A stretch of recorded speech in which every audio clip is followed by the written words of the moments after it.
अस्सलाम वालेकुम। आज हम स्टार्ट करते हैं होम्योस्टेसिस को। इसमें पहले लेक्चर में आज हम जो है इसमें इंट्रोडक्शन पढ़ेंगे इसका। होम्योस्टेसिस को डिफाइन करें तो हम कहते हैं कि it is the maintenance of internal environment. It is the maintenance of internal environment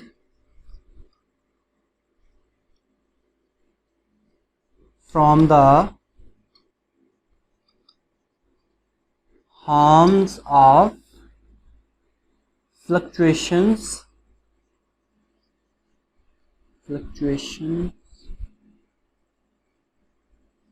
in the external environment.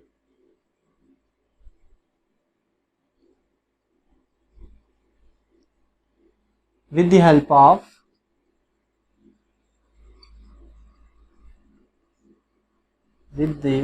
of control system या कंट्रोल सेंटर। मतलब क्या है इसका? फॉर एग्जाम्पल मैं कहता हूँ कि हमारी बॉडी का जो टेम्परेचर है हम उसको 37 डिग्री सेंटीग्रेड तक फिक्स रखते हैं। पॉइंट का फ़र्क जो है ना वो आ जाए तो उसका कुछ नहीं होता। तो इसका मतलब है कि कोई तो मैकेनिज़्म है कि हम अपनी बॉडी का टेम्परेचर मेंटेन रखते हैं। कभी कभार जो है ना वो टेम्परेचर अप डाउन होता है तो हम कहते हैं उसको कि बुखार हो गया, हमें टेम्परेचर हो गया, ठीक है। तो इसके अलावा अगर हम देखें तो हम शुगर लेवल जो है वो अपना ये टेम्परेचर, इसके अलावा शुगर लेवल जो है वो हम हमारे ब्लड में वो 1 ग्राम पर लीटर रहती है। हम बहुत ज़्यादा अगर हम खाना भी खाएं, जितना मर्ज़ी खाएं, हम मीठी चीज़ें जितनी मर्ज़ी खाएं जिससे कार्बोहाइड्रेट्स बॉडी में बहुत ज़्यादा आते हैं, लेकिन उसके बावजूद भी जो है ना वो हमारे जो शुगर लेवल है वो इतना ही रहता है। तो इसका मतलब है कोई तो मैकेनिज़्म है ना, तो जिनमें शुगर लेवल डिफरेंट हो जाता है या टेम्परेचर चेंज हो जाता है, ज़ाहिर बात है वो नॉर्मल कंडीशन नहीं होती, वो हम कहते हैं कि ये बीमार हैं, उनके लिए फिर हम मेडिसिन वगैरह लेते हैं। तो इसी की चीज़ को हम बोलते हैं फिर कि होम्योस्टेसिस क्या है? It is the maintenance of internal environment from the harms of fluctuations in the external environment. देखिए जैसे हम कहते हैं कि एक्सटर्नल इन्वायरमेंट में अगर हम बात करें विंटर की या समर की, तो सर्दियों में टेम्परेचर जो है ना वो बहुत लो चला जाता है, 10 डिग्री सेंटीग्रेड तक या 0 डिग्री सेंटीग्रेड तक भी चला जाता है। और अगर हम देखें तो गर्मियों में 40 डिग्री सेंटीग्रेड या कुछ इलाकों में 45 डिग्री सेंटीग्रेड तक भी चला जाता है।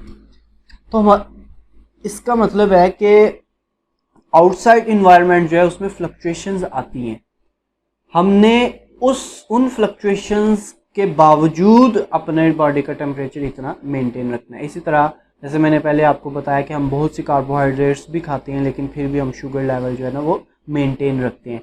इसी तरह हम जो है वो पानी कम या ज़्यादा पिएं, हमारी बॉडी जो है वो वाटर का लेवल इतना मेंटेन रखती है कि हम जो है ना हमें डिहाइड्रेशन ना हो जाए और हमारी बॉडी को जो है ना वो नुकसान ना पहुंचे। इसको हम बोलते हैं कि इसी को हम होम्योस्टेसिस कहते हैं। तो फिर होम्योस्टेसिस जो है, इसमें एक बात और आपको क्लियर होनी चाहिए कि होम्योस्टेसिस का ये मतलब नहीं होता कि आपने इस इन्वायरमेंट को फिक्स कर देना है, 37 फिक्स कर देना, इसका ये मतलब नहीं है। Homeostasis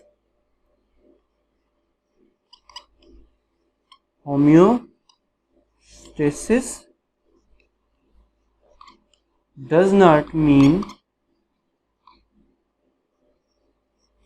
to fix the environment, internal environment, बल्कि इसका मतलब क्या होता है? टू कीप, ये नहीं होता, बल्कि इसका मतलब होता है to keep in narrow range.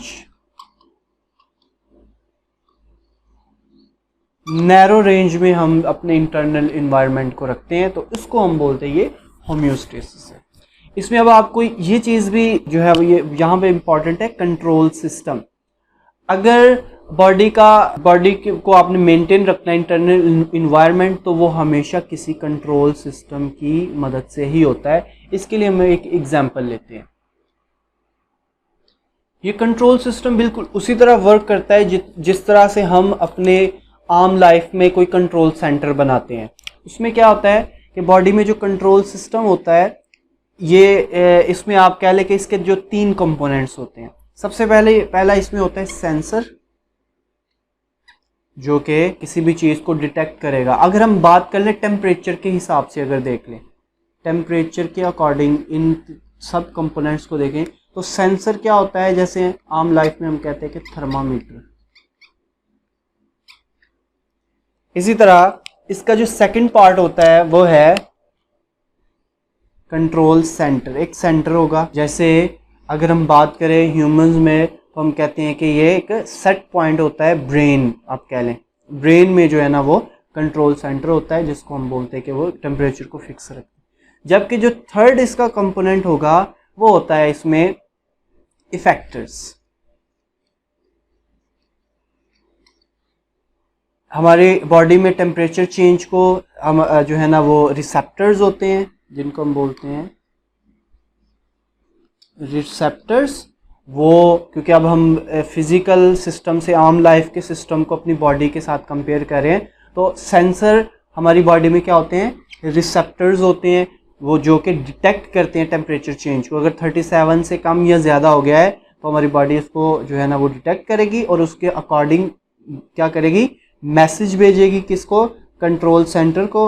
और कंट्रोल सेंटर उस जो मैसेज के अकॉर्डिंग जो है ना वो इफेक्टर्स को क्या करेगा, हुक्म देगा कि तुम इसके अकॉर्डिंग जो है ना वो काम करो ताकि टेम्परेचर को मेंटेन किया जाए। मैं एक एग्जांपल देता हूँ आपको, इसको हमने डिटेल में आगे चल के थर्मो रेगुलेशन में देखना भी है। हम कहते हैं कि फॉर एग्जांपल अगर टेम्परेचर ज़्यादा हो गया, तो अगर टेम्परेचर ज़्यादा हो गया तो हम कहते हैं स्वेट ग्लैंड जो है ना वो एक्टिव हो जाते हैं। इससे क्या आता है, पसीना आता है और बॉडी के ऊपर वाटर की लेयर होती है, और वो वाटर क्या करता है, स्किन से टेम्परेचर है उसको जो है ना वो अब्जॉर्ब करता है, और बॉडी का टेम्परेचर कम करके जो वाटर है वो हीट को अब्जॉर्ब करके तो एवेपोरेट हो जाता है। इसी तरह अगर हम बात करें तो टेम्परेचर जब लो हो जाता है तो हमें कपकपी तारी हो जाती है, शिवरिंग स्टार्ट हो जाती है। तो शिवरिंग से क्या होता है कि हमारे मसल्स जो है ना वो मूवमेंट शुरू कर देते हैं। जब मसल्स हरकत करते हैं ना, मसल मूव करती हैं, तो मसल्स को मूव करवाने के लिए एनर्जी की ज़रूरत होती है। तो वहाँ पे ग्लूकोज की ब्रेकडाउन होती है, जो भी जहाँ से भी एनर्जी हासिल करनी है। जब ग्लूकोज की ब्रेकडाउन होगी तो उससे एनर्जी मिलेगी जो कि मसल्स को हरकत करवाएंगे, और जो अजाफी एनर्जी होगी वो हमारी स्किन को जो है ना वो हमारी बॉडी को क्या करेगी, वार्म अप करने में इस्तेमाल हो जाएगी। तो एक सिंपल सा मैंने जो है ना इसमें आपको बताया। तो होम्योस्टेसिस को अगर हम देखें तो कौन कौन सी चीज़ें मेजर है जो हम इसमें पढ़ेंगे जिसको कि हमने मेंटेन करना है, वो हम उसको लिखते हैं। वैसे तो बॉडी में तकरीबन बहुत सी चीज़ें हैं जिसको कि मेंटेन करना होता है, लेकिन हम यहाँ पे 3 चीज़ों की मेंटेनेंस जो है ना उसको पढ़ेंगे। सबसे पहले हम देखेंगे इसमें थर्मो रेगुलेशन देखेंगे हम कि टेम्परेचर को कैसे मेंटेन किया जाता है। थर्मो रेगुलेशन, इसमें क्या किया जाता है, टेम्परेचर को मेंटेन करना सीखेंगे। इसमें हम देखेंगे कि किस तरह से बॉडी हमारी जो है ना वो थर्मो रेगुलेशन करती है। इसके अलावा सेकंड पे हम देखेंगे वाटर को कैसे मेंटेन किया जाता है, जिसको हम बोलते हैं osmo regulation, maintenance of water and salts in body fluids. Blood में या जितने भी बॉडी फ्लूइड्स हैं उसमें वाटर का लेवल और जो साल्ट्स हैं उनका लेवल मेंटेन करना हो तो उसको हम बोलते हैं ऑस्मो रेगुलेशन। इसमें किसको मेंटेन करते हैं, वाटर प्लस साल्ट्स। इसके अलावा हम कहते हैं हम वेस्ट मटेरियल्स को भी मेंटेन करते हैं कि वेस्ट मटेरियल बॉडी में जो है वो बहुत ज़्यादा नहीं होने चाहिए, उसको एक्सक्रीट करते हैं हम, तो इसको हम बोलते हैं एक्सक्रीशन। एक्सक्रीशन में हम क्या करते हैं, किसको मेंटेन करते हैं, एक्सक्रीट करते हैं वेस्ट मटेरियल्स, फालतू मादे जो हैं बॉडी के जो बनते हैं, वेस्ट मटेरियल्स, इसको मेंटेन करेंगे। तो इसको हम आगे चल के 1 बाय 1 देखेंगे भी। अब इसमें एक और थोड़ी सी हम बात करते हैं कि जो कंट्रोल सिस्टम है, जो मैंने अभी थोड़ी देर पहले भी बताया है, उसमें जब वो वर्क करता है तो उसमें एक फीडबैक मैकेनिज्म होता है। हम उसकी थोड़ी सी फीडबैक मैकेनिज्म की बात करते हैं और दोबारा से देखते हैं कि ये कंट्रोल सिस्टम कैसे काम। बॉडी जो होम्योस्टेसिस करती है, मेंटेनेंस करती है चीज़ों को, जो टेम्परेचर, वाटर लेवल या जो वेस्ट मटेरियल्स उनको जो मेंटेन किया जाता है वो फीडबैक मैकेनिज्म के थ्रू किया जाता है। किस तरह? बॉडी में रिसेप्टर्स होते हैं जो क्या करते हैं कि बॉडी को पैगाम भेजते हैं, फीडबैक भेजते हैं। फीडबैक क्या भेजते हैं कि बॉडी का टेम्परेचर जो है ना वो डिटेक्ट करेंगे। टेम्परेचर की अगर हम बात करें या वाटर लेवल की, वो डिटेक्ट करेंगे कि लेवल नॉर्मल है या नहीं नॉर्मल। अगर तो नॉर्मल है तो उसको पैगाम भेजने की ज़रूरत नहीं है, वो सेटिस्फाई है सब कुछ। लेकिन अगर कोई प्रॉब्लम है, जो रिसेप्टर्स हैं वो क्या भेजेंगे? वो मैसेज भेजेंगे किसकी तरफ? कंट्रोल सेंटर की तरफ। अब कंट्रोल सेंटर क्या करेगा? तो ये फीडबैक दिया ना, फीडबैक दिया उसने कि आप जो कंट्रोल सेंटर है कि जो तुमने कंट्रोल किया हुआ है पूरी बॉडी पे, उस कंट्रोल बिल्कुल ठीक है, प्रॉब्लम नहीं है, या कंट्रोल नहीं है, तो फिर भी उसको जो है ना वो पता चल जाएगा। अब इससे क्या होगा? कंट्रोल सेंटर क्या करेगा? अब फीडबैक है, फॉर एग्जांपल मैं कहता हूँ टेम्परेचर इंक्रीज हो गया है, तो रिसेप्टर ने पैगाम भेजा कि टेम्परेचर इंक्रीज हो गया। अब कंट्रोल सेंटर जो है वो अब जो पैगाम है एक मैसेज भेजेगा, या कह ले ऑर्डर करेगा अब इफेक्टर्स को, जिन्होंने अब इफेक्ट करना है। वो इफेक्ट कैसे करेंगे? अब टेम्परेचर जो है ना उसको कम करने के लिए पैगाम जाएंगे और एक कूलिंग इफेक्ट जो है ना वो स्टार्ट हो जाएगा। इससे क्या होगा कि कंट्रोल, जब पैगाम आया कि टेम्परेचर इंक्रीज हो गया, कंट्रोल सेंटर ने इफेक्टर्स, अब यहाँ पे कौन से इफेक्टर्स हैं जिन्होंने, अब उन इफेक्टर्स को पैगाम भेजा जाएगा जो कि टेम्परेचर को कम कर सकते हैं। जैसे स्वेट ग्लैंड्स, जो कि क्या करते हैं, जिससे पसीना आता है, तो उससे क्या होगा कि स्किन पे जो है ना वो स्वेट जो है ना वो आ जाएगा, पसीना आ जाएगा, जिससे क्या होगा कि जैसे मैंने आपको पहले भी बताया कि उससे क्या होगा कि वो टेम्परेचर को ऑब्जॉर्ब करता है, हीट को ऑब्जॉर्ब करता है, जिससे वो एवेपोरेट हो जाता है, लेकिन टेम्परेचर को लो कर देता है।